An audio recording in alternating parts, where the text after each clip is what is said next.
설교 제목은 천사들보다 뛰어나신 하나님의 아들 영광이라는 제목으로 말씀을 전하고 싶습니다.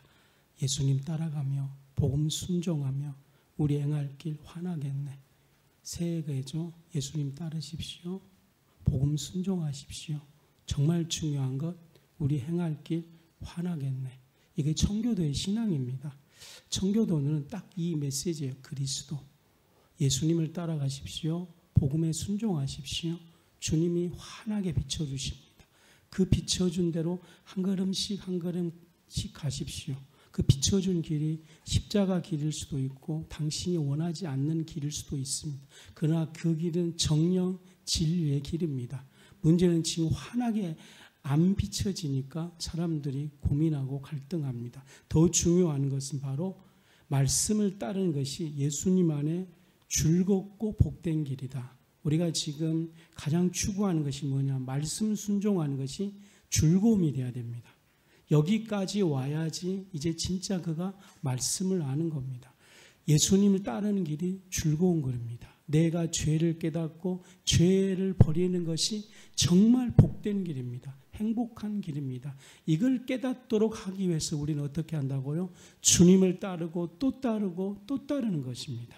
히브리서를 1장을 보면서 히브리서는 그리스도 안에서 일반 내적 치유가 아니고 영혼에 있는 내적 치유입니다. 수준이 굉장히 높은 책입니다. 실상 주님을 따르면서 왜 그렇게 마음이 기쁘지 않습니까? 그러면 히브리서에서 예수님을 만나십시오. 이게 바로 히브리서입니다. 당신이 천국 길 가는데 왜 그렇게 환한 길이 안 보입니까? 히브리서에서 만난 주님을 만나십시오. 그리고 히브리서에서 말하는 주님을 선포하십시오. 그리고 단순하게 외치십시오. 복음의 길은 정말 복잡한 것이 아닙니다. 당신 내면이 복잡한 겁니다. 당신 내면이 복잡한 걸 가지고 복음을 복잡하게 풀고 있기 때문에 문제인데 히브리서는 당신이 복잡한 걸로 풀지 마십시오. 당신이 더 중요한 거 신앙이 없는 상태에 있는 것으로 풀지 마십시오. 하나님은 그냥 계신 겁니다. 하나님은 그냥 계신 거예요. 계신 거예요, 그냥. 근데 당신이 신앙 없다 보니까 그 하나님이 힘든 겁니다. 히브리서에서는 하나님을 힘들어하지 마십시오. 당신이 지금 힘든 겁니다. 당신이 힘든다고 해서 하나님까지 힘들게 믿는 것은 아닙니다. 그리고 진짜로 큰 문제는 지성소까지 이르지 못했는데, 즉 하나님의 임재에 이르지 못했는데 하나님과의 친밀감이 이르지 못해서 생기는 문제임을 알고 지금부터 외치십시오. 주님의 보혈이 당신으로 하여금 하나님의 지성소로 인도하십니다. 그럴 때에 이렇게 외치십시오. 나는 예수님 안에서 즐겁고 복된 길을 지금 가고 있습니다.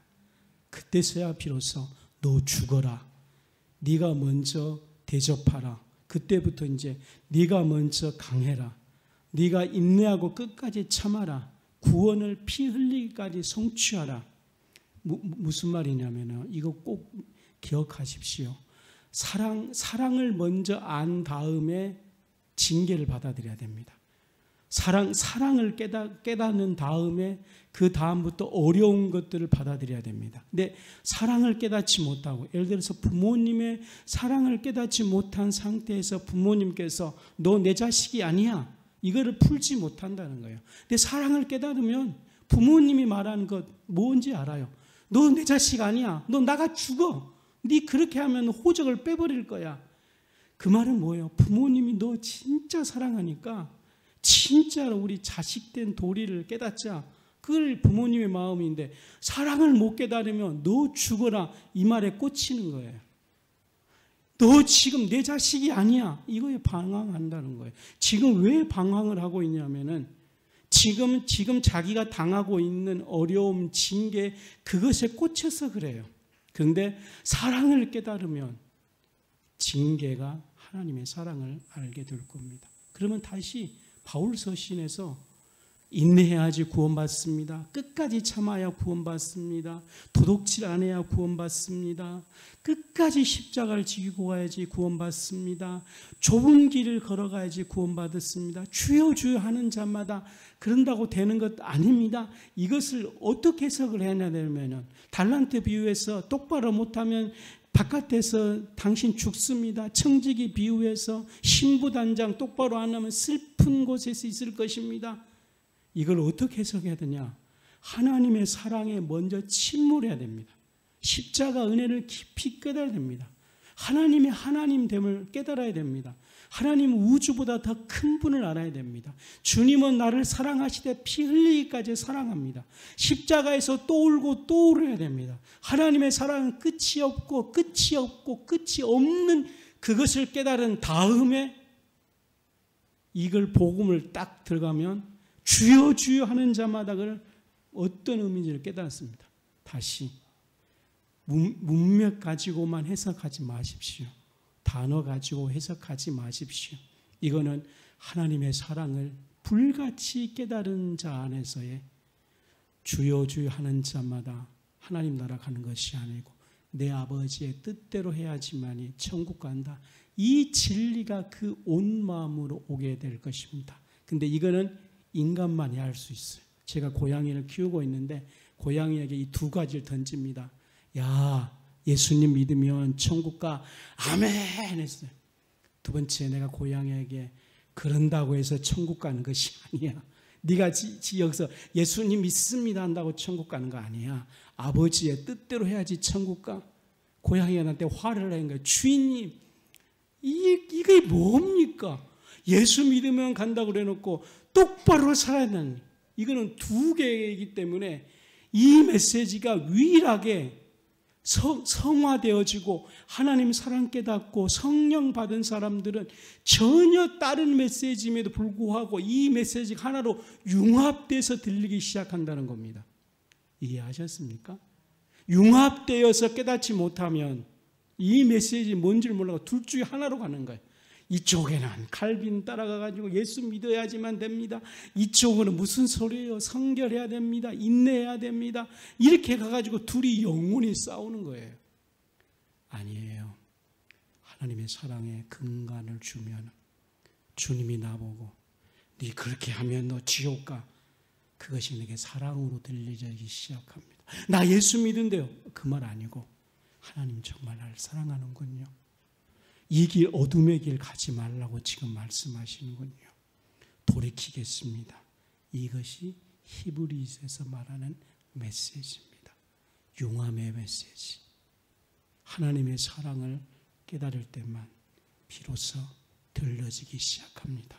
이것이 정말 일생 동안에 십자가의 길인 줄 알고 자기 전생애를 다 바쳤고 진짜로 많은 사람이 거기에 갔다가 돌아오고 자기만 버텼는데 주님이 느닷없이 애야, 네 이거 잘못된 길이다.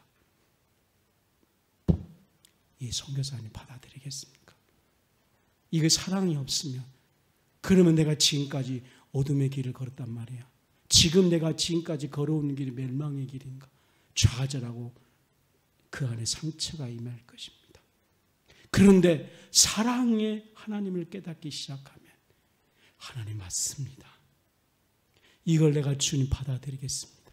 50평생 내가 이 길이 하나님의 길이라고 생명을 다해 갔지만 아버지께서 이 길이 아니라고 말할 때 나는 사랑의 기초에서 맹렬히 회개하고 돌이키겠습니다. 이것이 바로 지성소 안에 있는 상처의 치유입니다. 지금 우리 모두에게 필요하고 특별히 저에게는 이 하나님을 만나야 돼. 하나님이 나보고 이렇게 가고 있는데 너 잘못했어 이러면 방황하겠습니까? 상처로 충만하겠습니까? 그러나 저는 하나님의 사랑을 압니다. 그분의 사랑은 다함이 없습니다. 그분은 너무나 큽니다. 그분은 유일하게 나에게, 그분만이 유일하게 나에게, 그분만이 유일하게 나에게, 그분만이 유일하게 나에게 이거 아니라고 말할 수 있는 전능자입니다. 그 누구도 나한테 이 길 아니라고 말하지 마십시오. 내가 혼자 그러는 거예요. 그거는 그냥 네 하고 말할 거예요. 당신 이 길 아니라고 말할 때에 나는 상처받습니다. 목사님 이렇게 하세요. 상처받습니다. 그러나 사랑의 주님께서만이 아니라고 말할 때 저는 하나님 나를 정말 사랑하는군요. 하나님이 아니라고 말할 때 그것이 선입니다. 하나님이 아니라고 말할 때 주님은 나를 그 다음 단계로 인도하기 위해서 내게 주시는 치료책입니다. 아니 이것보다 더 크게 말할지라도 수용하고 받아들이겠습니다. 이 상태에서 이 세계관으로 자기를 보십시오. 이 세계관으로 성경을 보십시오. 이 말씀을 가지고 한 문장 한 문장 안에 흠뻑 젖는 여러분들이 되시기 바랍니다. 여러분들에게도 외치십시오. 하나님은 저에게서 유일하게 그 독생자거든요. 원래가 유일하게 뭐라고요? 독생자. 그래서 우리가 독생자 이렇게 말할 때 유일하게라는 거예요. 당신만이 유일한 믿음입니다. 그게 독생자. 당신만이 유일한 길입니다. 그게 독생자예요. 당신만이 유일하게 나에게 구원의 길을 제시한 분. 그게 독생자. 그래서 우리는 나는 독생자를 믿습니다. 그렇게 말합니다. 유일하게 나에게 책망할 수 있는 모든 권위와 권능을 주신 분을 나는 고백합니다. 그럽니다. 유일한 독생자. 히브리서는 그것을 오늘 살펴보겠지만 맏아들 그렇게 표현하는 거예요. 당신만이 나에게 유일하게 이 고백을 하시는 여러분 되십시오. 독생자. 여러분 내면으로 나는 독생자 예수님을 믿습니다. 놀라운 신앙 고백이에요. 나는 독생자 예수님을 믿습니다. 유일하게 나에게 오직 책망하고 또 혼낼 수도 있고 그런 유일하신 분이십니다. 라고 순종할 때에 주님은 그 다음에 모든 길을 예배하시고 피난처를 주실 것입니다. 그러면은 하나하나를 빠른 속도로 살펴보고 싶습니다. 히브리서 1장의 본장의 내용을 간략하게 설명하면 딱 이겁니다. 창조를 통해 하나님의 구원 계획. 이게 창조를 통한 하나님의 구원 계획입니다. 구약은 뭐예요? 창조를 통한 하나님의 구원 계획이에요. 창세기는 뭡니까? 창조를 통한 하나님의 구원 계획입니다. 성경은 하나님의 구원 계획이에요. 모든 것들이 창조를 통해서. 그리고 히브리서 1장은 어떤 내용이냐면 이 계획을 구원의 계획을 그 아들을 통해 완성입니다. 완성. 히브리서 1장이 바로 그거예요. 이 계획은 그의 아들이 왜 그의 아들이라고 말하면 아버지와 아들 이런 관계를 형성하면서 아들이라고 말할 때에 아버지와 아들 계급 관계가 아니고 아들이란 뭐라고 했습니까? 독생자 유일한 길이다 이 말이에요. 그의 아들 말할 때에 삼위일체 중에서 아버지와 아들 이렇게 관계를 형성하는데 그 의미가 있지만 더 큰 의미가 뭐냐면 아버지와 아들 할 때 그의 아들의 뜻이 뭐라고? 독생자, 유일한 다른 길은 없습니다. 그게 그의 아들입니다. 아들이라고 말할 때에 독생자, 유일한 길, 오직 이 길, 그의 아들입니다. 그러므로 그의 아들 말할 때 유일한 길, 다른 거 없습니다. 그의 아들을 통한 완성입니다. 완성. 히브리서는 완성입니다. 우리는 완성의 축복을 누리는 자 되어야 됩니다. 이미 복음은 완성되었습니다. 이제 우리 안에서 복음이 계속돼야 됩니다. 지금부터 뭐 해야 되냐면은 완성된 복음이 히브리서는 뭡니까? 완성된 복음이 내게 들어와서 내게서 이제 여기서 중요한 거예요. 내게서 완성된 것이 구현되는 겁니다. 구현되니까 구도자가 되라 이거 아닙니다. 이게 영성의 잘못된 거예요. 구현되고 완성된 것들을 당신 안에서 실현되는 것을 경험해라는 겁니다.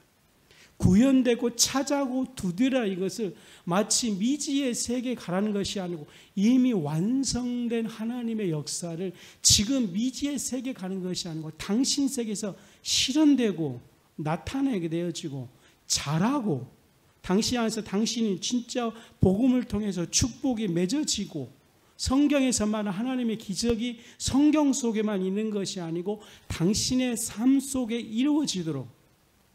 그래서 그럼 어떻게 해야 됩니까? 피 흘리기까지 싸워라. 죽기까지 순종해라. 행함으로 가라. 주님을 왕권으로 모셔라. 한마음으로 살아라. 어떠한 일이 있어도 고난 가운데 절대적인 믿음을 바래라. 그게 구원을 이루어가는 과정이에요. 이걸 몰라가지고 구원을 이루기 위해서 또 찾고 히브리서는 말합니다. 이거는 구원의 계획은 구약에서 이루어졌고 유일한 독생자 오직 그리스도를 통해 오직 이 한 길을 통해 완성되었습니다. 이제 당신 안에 실현되도록 하기 위해 주님이 말씀할 것입니다. 그거를 붙잡으십시오. 그리고 그걸 위해 끊임없이 기도하십시오. 두 번째로는 1절에 하나님께서는 구원이 자신의 구원 계획입니다. 어떻게 나타나셨습니까? 이건 중요한 메시지입니다. 하나님은 이 구속의 개념이 하나님의 것이에요. 구원은 일반 종교는 나로부터 시작되는 거예요. 나로부터. 그러면 나로부터 시작되면 내 안에서 뭐가 잘못됐냐 이걸 찾는 것이 일반 종교예요. 그래서 불교에서는 뭘 찾았습니까? 정말 찾고 정말 열심히 해서 찾는 것이 나로부터인데 인간 안에 욕심이 있었기 때문에 이걸 찾는 거예요. 그러니까 모든 하나님 외의 모든 종교는 나를 찾아가는 거예요. 왜? 구원을 실행하기 위해. 이 구원은 내가 나됨이에요. 참된 나를 찾는 거예요. 근데 이것을 방해하는 것이 뭐냐는 거죠. 그걸 찾아 헤매는 거예요. 그래서 안 되는 거예요. 구원은 나로부터 시작되는 것이 아니고 원래 하나님의 것을 가져오는 겁니다. 만약에 여러분 구원이 나로부터 시작하려면 내 수준 높여봐야 내 수준이라니까. 아니 내 수준을 최고로 높여봐야 그냥 나야. 고양아, 네가 니를 최고로 네가 니를 찾아서 나를 찾을 거야. 오늘부터 주인이 주는 간식 안 먹어. 나를 찾을 거야. 네 찾아봐야 네가 고양이다니까. 그래 오늘 박수 보내줘. 야씨 동물이 본능을 버렸으니까 동물의 본능을 먹는 거 아닙니까? 그걸 버렸으니까 대단한 거죠. 그럼 그냥 고양이에요. 나로부터 시작되는 것이 아니고 구원은 하나님부터 시작되는 거예요. 하나님의 것을 갖고 오는 거예요. 하나님의 성품을 갖고 오고 하나님의 느낌을 갖고 오고 하나님의 생각을 갖고 오고 하나님의 세계관을 갖고 오는 거예요. 더 중요한 건 하나님의 말을 갖고 오는 거예요. 꼭 말씀하십시오. 하나님의 말을 갖고 오는 거예요. 하나님의 말은 창세기에서 태초에 말씀, 그게 하나님의 말이에요. 하나님의 말을 갖고 오는 거예요. 하나님께서 말로 사랑하느니라, 그러니까 그대로 되니라 그랬어요. 하나님의 말은 그대로 되기 시작하는. 하나님의 말로 아담에게 그 영혼에 쉼을 주니까 아담이 영혼대로 하나님의 말이에요. 근데 하나님의 말을 요한복음에서는 로고스라 그랬어요. 그러니까 우리는요 지금 하나님의 것 중에 성품뿐 아니라 하나님의 말이 내게 와야 돼요. 놀라운 역사예요, 실상. 하나님의 말은 아담에게 복의 근원 되라. 아담이 복의 근원 되는 거예요. 그렇죠? 하나님의 말은 그런 거예요. 이거는 나로부터 오는 것이 아니에요. 나로부터 오는 것은 그냥 내 있는 거예요. 하나님의 말은 창조주의 말이에요. 그것이 내게부터 오시옵소서. 로고스입니다. 사랑하는 성도 여러분, 오늘 나로부터 오는 것이 아니고 히브리서 1장 당신이 왜 힘든지 아십니까? 당신으로부터 오는 것을 찾고 싶어서 그러는 거예요. 탈무드도 결국은 인간의 최고의 경지에서 찾는 지혜예요. 오늘 그거 말고 성경은 하나님으로부터 오는 것인데 그 중에 하나님의 성품뿐 아니라 하나님의 말, 그것이 당신 안에 믿음으로 올 수 있도록 그분에게 요청하십시오. 노아에게 어떻게 하나님의 말로 왔습니까? 방주를 지어라. 아브라함에게 어떻게 하나님 말로 왔습니까? 이삭을 바쳐라. 요셉에게 어떻게 하나님 말로 왔습니까? 애굽에 가서 하나님의 주권 삼으라. 주 예수님, 나에게 하나님의 말이 믿음으로 오게 해 주옵소서. 이것이 하나님의 구원 계획이 죄사함뿐 아니라 완전한 원색적인 완전한 온본, 하나님의 말이 나의 양심에, 하나님의 말이 나의 영혼에, 하나님 말이 나의 생각에 믿음으로 들려지게 하소서. 예수님이 오셔서 하나님의 말 로고스를 그대로 전파하셨습니다. 베드로야, 나를 따라라. 내가 너를 사람이 낚는 어부가 되게 해주리라. 오늘부터 너는 반석이라. 삭개여 내려오라. 이 집에 구원이 있다. 여자여 내 믿음이 크도다. 오늘 모든 질병이 너에게 치료받았느니라. 강도에게 오늘 이 밤에 내가 너와 함께 낙원에 있으리라. 우리가 마지막 때에 하나님의 말인 예수님을 통해 너는 지옥이다. 그러면 지옥이에요.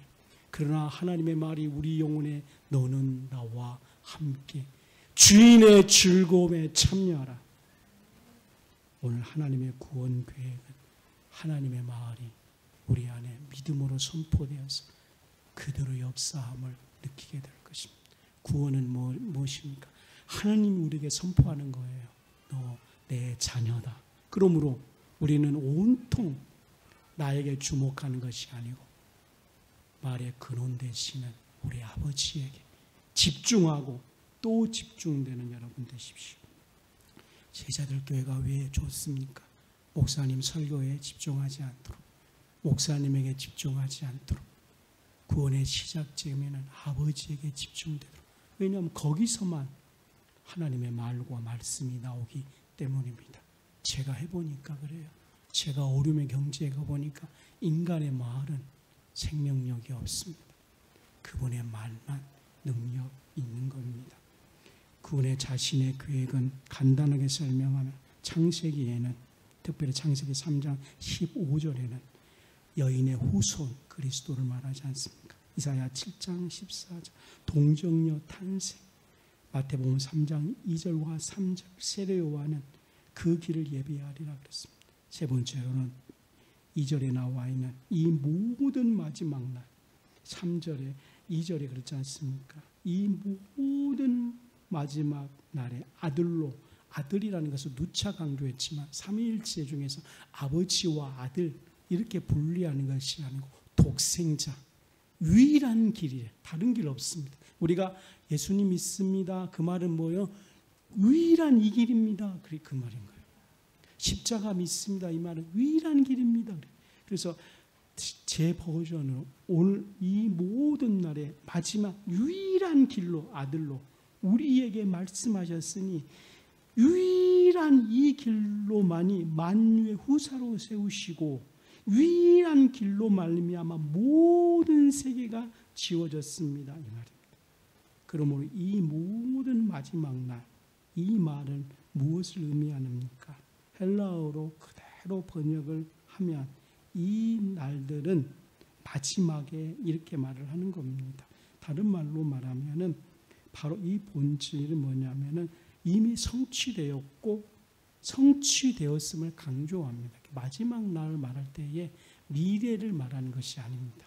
이 마지막 날은 우리는 미래를 말하잖아요. 종말 그러잖아요. 자꾸 이렇게 마지막 날 그러니까 음모론 제기하기가 참 쉬워요. 그렇죠? 근데 여기서 이 모든 마지막 날, 그래서 히브리서를 말하는 거예요. 여기서 마지막 날은 성취되었다 이 말이에요. 과거에. 그러므로 당신은 이제 두렵고 떨리지 하지 말고 유일한 독생자를 통해 당신 안에 복음이 성취되었으므로 이걸 따라 순종하면 어떻게 된다고요? 아버지의 사랑으로 당신에게 발길을 환하게 줄 겁니다. 희망의 메시지도 줄 수 있지만 당신에게 희망의 메시지가 아닐지라도 그 메시지가 나에게는 환합니다. 이렇게 고백하는 겁니다. 우리는 지금까지 희망의 메시지만 아멘했어요. 잘 됩니다. 그런데 히브리서는 그게 아니에요. 희망의 메시지가 아닐지라도 이것은 사랑의 메시지이기 때문에 내게 환한 길입니다. 그러므로 당신이 내게 주신 이 메시지를 한 걸음씩 한 걸음씩 이 마지막 때에, 다른 말로 말하면 복음이 없는 마지막 때는 불안하고 뭘 또 찾아야 되지만은 히브리서에서 마지막은 이미 성취되었으므로 이미 완결되었다는 거예요. 비록 내가 지금 삶이 이를지라도 이미 그 아들 안에서 나는 사랑을 깨닫기 때문에 지금 내게 어둠의 길일지라도 나는 주님이 주신 그 믿음으로, 특별히 창조의 말씀, 하나님이 말씀하셨다는 거예요. 뭐요? 시편 23에 주님이 너와 함께 하겠다. 나는 이것만 가지고 담대히 가겠다는 거예요. 나는 이 시편 23편 말씀만 가지고 누가 말하든지, 저야 누가 말하든지 보니까 시간이 없으니까 못 들게. 누가 말하든지, 내 내면에서 말하든지, 아니면 더 막 실패하고 또 실패해서 누가 말하든지 나는 이미 이 마지막 날 되었으므로 시편 23편 이 말씀 한마디 붙들고 가겠다는 겁니다. 네 번째로는 2절입니다. 하나님께서 당신의 아들로 세우셨다, 이렇게 말씀하셨습니다. 하나님께서 당신의 아들로 세우셨습니다. 이게 무슨 뜻입니까? 누차 강조했지만 성부 하나님과 성자 예수님, 그 예수님을 만유의 후사로, 만유의 후사, 만유는 우주를 말하는 겁니다. 자연세계죠. 걱정하지 마십시오. 음모론에 빠지 마십시오. 종말을 신자들을 방황하지 마십시오. 종말을 꽉 잡고 계신 분이 만유의 후사입니다. 그게 후사예요. 불이 확 타고 있는데 우리는 불에 주목하는 것이 아니고 그 불을 끄시는 소방수에게 집중합니다. 그러니까 그 불을 확실히 끌 수 있는 탁월한 정말 불이 났는데 이분은 동네방네 소문났어요. 뭐라고? 탁월하고 완벽하고 멋있고 복근이 15개 있고 키가 크고, 그런데 여기다 소방물 딱 틀고 왔을 때에 두려워 떠는 사람들이 그걸 보자 환호성을 치는 거예요. 그 소방, 그 상태를, 어떤 상태? 그걸 만유의 후사라는 거예요. 탁월하고 완벽하고 확실하다는 거예요. 그러면은 불길이 있는 사람들은 불 타고 있는데 그 소방관이 왔을 때에 그분을 경외하고 살았다고 외치는 거예요. 그러면 종말 때에 불이 났는데 우리는 불에 주목하면은 불과 같이 망하는데 소방관, 탁월하신 만유의 후사, 그게 만유의 후사예요. 그러므로 외치십시오. 만유의 후사 그의 아들. 만유의 후사 그의 아들. 그게 저의 신앙 고백. 우리 집은 만유의 후사 그의 아들. 주님, 이 주님이 우리 가정에 오시옵소서. 만유의 후사인 그의 아들 내게 오시옵소서. 탁월하신 분. 매일 신앙으로 외치는 거예요. 히브리서 이해 가시죠? 그죠? 이 고백과 이분에게 집중하는 거예요. 불 꺼달라는 거죠. 그의 아들이라고 쓴 이유가 뭐라고? 유일한. 이게 다른 길이 아니라는 거. 이것도 길고 저것도 아니고. 요즘은 요즘 그 신학교와 그 외국에 공부하신 분들이 만유의 후사 그의 아들이 안 돼요. 유일하신 그게 안 되고 하나님도 있지만 또 다른 길. 그거를 막 설파하는 거예요. 그건 아직도 만유의 후사 그의 아들을 고백 안 하는 거예요. 정말로 우리는요, 신앙 고백은 여기서부터 시작되는 거예요. 그래야지 지성소 안으로 들어가 창세기 1장에 하나님의 말씀을 받을 수 있는 사람이 되는 거예요. 그 말씀을 받아야지 히브리서 11장에 믿음이 와서, 육은 두려워하지만 믿음이 나를 지배해서 하나님이 하시고 싶어하는 세계로 가는 거예요. 오늘 이 히브리서 11장 최고의 믿음의 봉우리 안에 우리가 서서 그 봉우리 안에서의 그 세계를 보게 될 겁니다. 믿음의 그 세계로 보게 될 것입니다. 다시 만유의 후사 그의 아들. 너무 좋다. 우리 너무 감사하다. 그죠? 예수님을 뭘로 고백한다고요? 만유의 후사 그의 아들을 세우시는 겁니다. 그래서 계시록 11장 15절에 그분을 어떻게 말하냐면 예수님께서는 온 세계의 지혜와 부와 권세와 능력, 생명까지 모든 소유를 삼으셨다는 겁니다. 그러니까 종말로 가면 종말은 사단이 멸망하지 않습니다. 만유의 후사가 탁월하게 역사하는 거예요. 그러니까 그거를 믿고 순종하고 신앙생활하고 좌로나 우로나 치우치지 않고 예수님이시다. 이 믿음 갖고 가는 사람이 히브리서 계시록의 믿음이에요. 성도 여러분, 계시록의 믿음을 가지십시오. 왜냐하면 유튜브에 15만 명 되는 유튜브가 진짜 사람들 많이 모이는데 지금 막 뭐라 그럴까요? 거의 다 음모를 종말이 가까웠습니다. 맨날 막 자극적으로 이번에는 벌꿀이 10억이 죽었습니다. 지옥 막 끝입니다. 아주 또 막 공포감을 주는 말을 잘해요. 그건 맞아요. 근데 우리는 뭐라? 맞습니다. 근데 우리는 누가 있다고? 만유의 후사.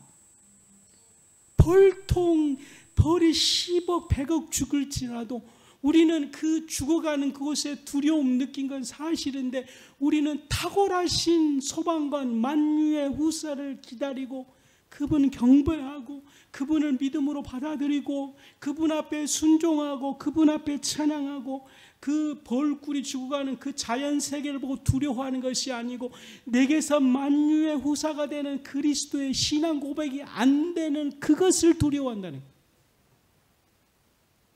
믿는 여러분들이 꼭 되십시오. 5번째는 모든 세계의 창조자는 누구입니까? 2절에 본절에서는 세계, 여기서 말하는 세계는 아이온입니다.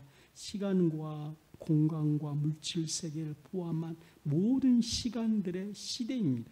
결국은 이 모든 시계에 존재하는 생물과 생명체의 꼭 기록하신 근본입니다. 그러니까 모든 세계의 창조는 근본 되시는 그리스도를 강조합니다. 6번째로는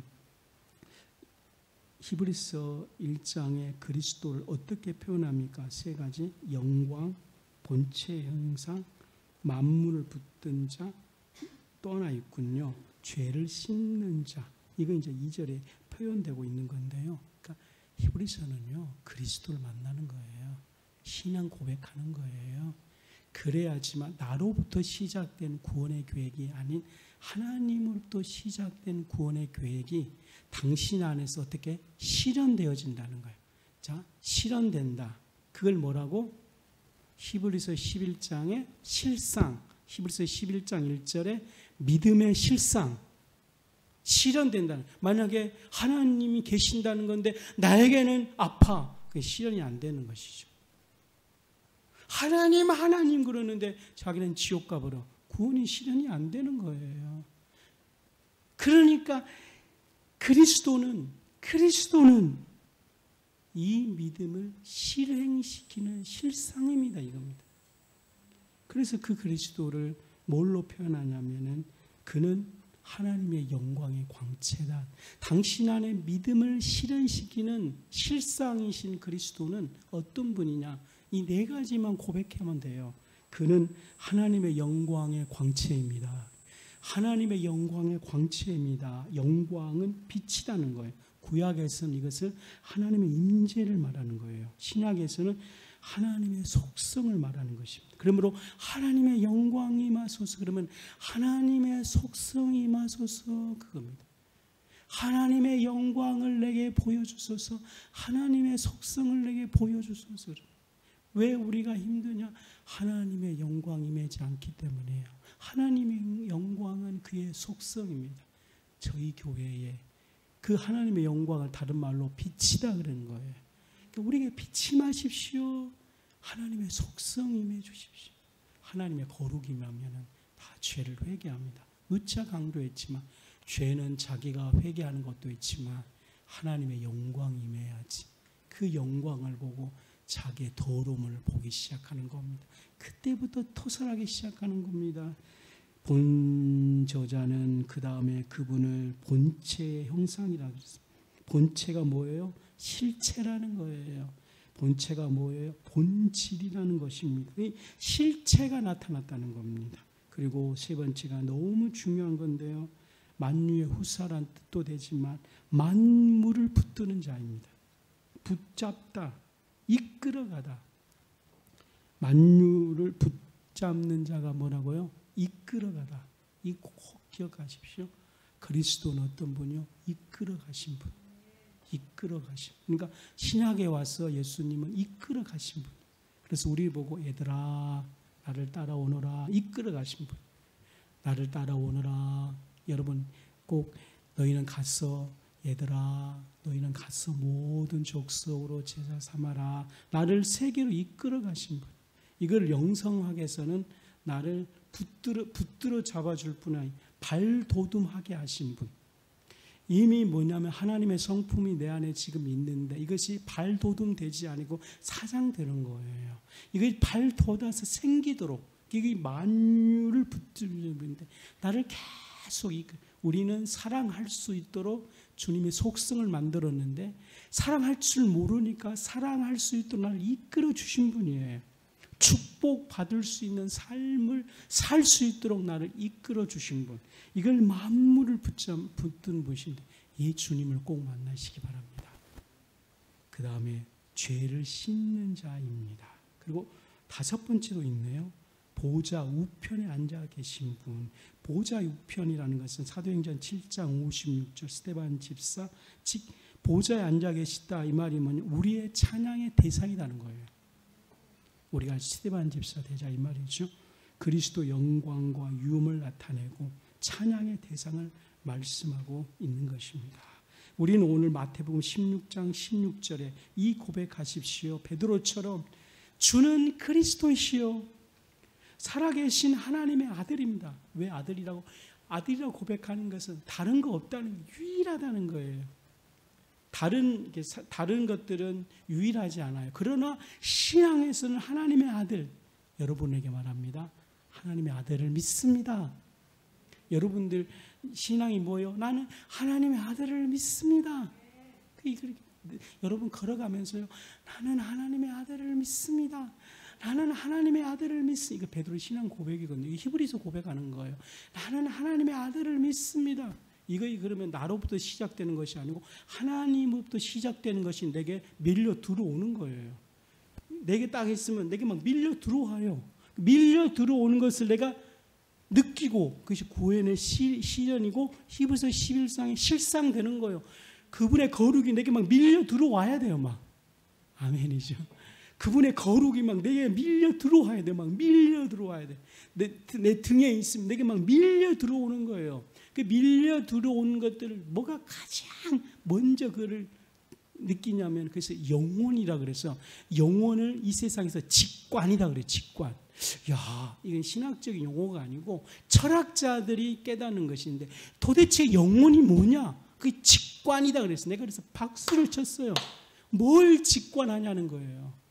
하나님 밀려온 것을 직관하는 건데 하나님 없는 분들은 사단이 몰려와서 준 두려움을 지금 영혼이 직관하고 있는 거예요.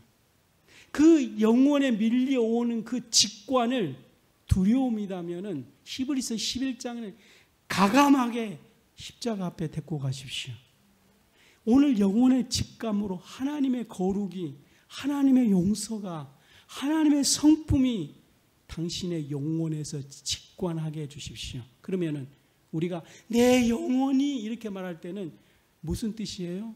그가 지금 영혼이 하나님 것을 직관하고 있다는 거예요. 다른 말로 하나님의 임재를 느끼고 있다는 거예요. 다른 말로 하나님의 영광을 누리고 있다는 거예요. 다른 말로 하나님의 빛을 보고 있다는 거예요. 다른 말로 바울이 표현대로 구원이 당신에서 이루어지고 있다는 거예요. 구원의 과정이 되어가고 있다는 거예요. 신학적으로 칼빈의 말을 빌리면 성화가 되어가고 있다는 거예요. 히브리서 11장 말로 빌리면 실상이 되어가고 있다는 거예요. 그러면 다윗의 영어로 표현하면은 내 영혼이, 다른 말로 내 직관이, 다른 말로 지금 내가 하나님 없을 때는 두려움을 내가 느꼈는데 나는 지금 하나님의 풍요를 느끼고 있습니다. 내 영혼아 두려워하지 마라. 내 영혼아 너는 하나님을 바라라.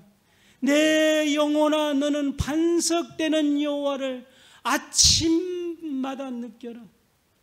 나는 아침마다 내 심장에서 여호와의 교훈이 나를 흔들어 깨우고 있습니다. 나는 더 이상 내 직관으로 두려워하지 않습니다. 내 영혼아 나의 직관에 두려워하지 말고 하나님의 거룩힘이 네 안에 오는 그 영혼의 직감으로 나는 이제부터 요동하지 않으리라. 그러므로 신앙 고백에 주님은 나의 목자이십니다.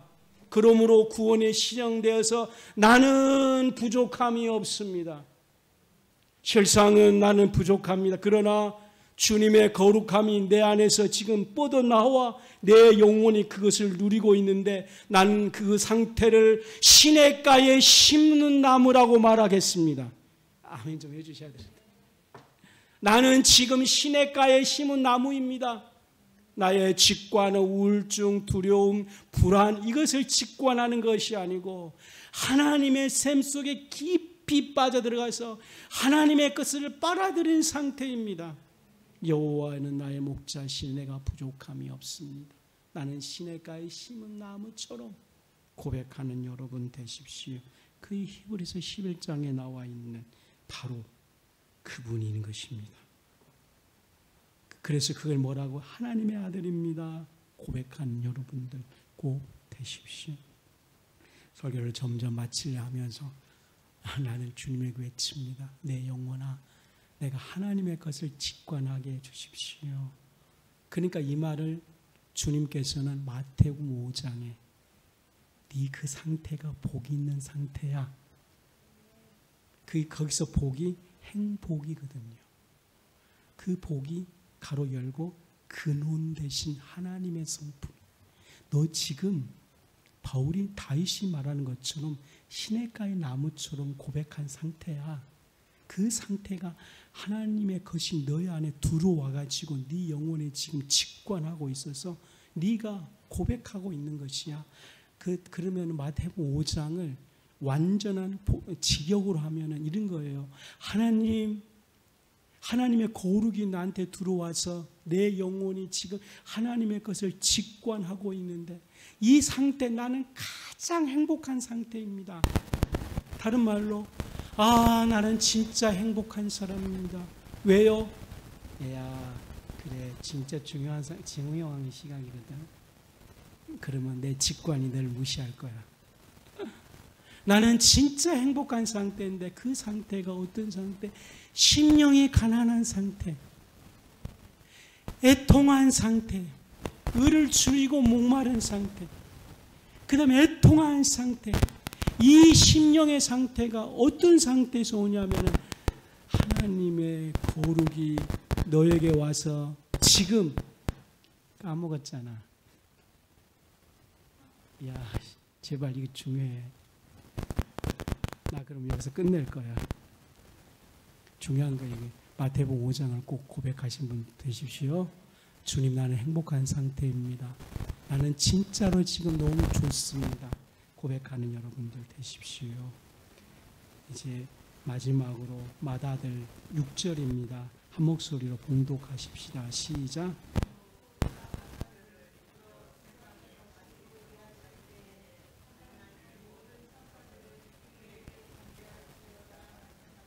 마다들은 오늘 복음서 여기에 나와 있고 그 바울서신 로마서 8장 29절, 고린도서 1장 15절, 18절 이렇게 나와 있거든. 갑자기 독생자 아들에서 마다들 이렇게 표현한 것이 있어요. 이건 우리한테 지금 해당되고 있는데 독생자면 신앙 고백이거든요. 예수님은 마다들입니다. 이 뜻이면 우리와 동일한 뜻이에요. 그러니까 신앙을 깊은 동일하게 이제 하나된 상태로 만들어 주겠다 할 때 맏아들이다 이렇게 말하는 거. 신앙은 단순하게 신앙의 영역만 있는 것이 아니고 네가 형을 의지하든 같이 실제 네 삶 속에 그리스도께서 너희 형처럼 같이 동행할 것이다 이렇게 말하는 거예요. 그러므로 예수님 맏아들이 되어 주십시오. 이건 뭐냐면 우편에 계신 예수님이 아니라 그냥 형님처럼 나와 동행해 주셔서 많은 우정이거든요. 진정한 우정. 그러므로 성경에서 진짜로 아름다운 걸 우정이라고 말을 하거든요. 그래서 이 우정의 반대는 동성애의 뜻이 동성애거든요. 실상은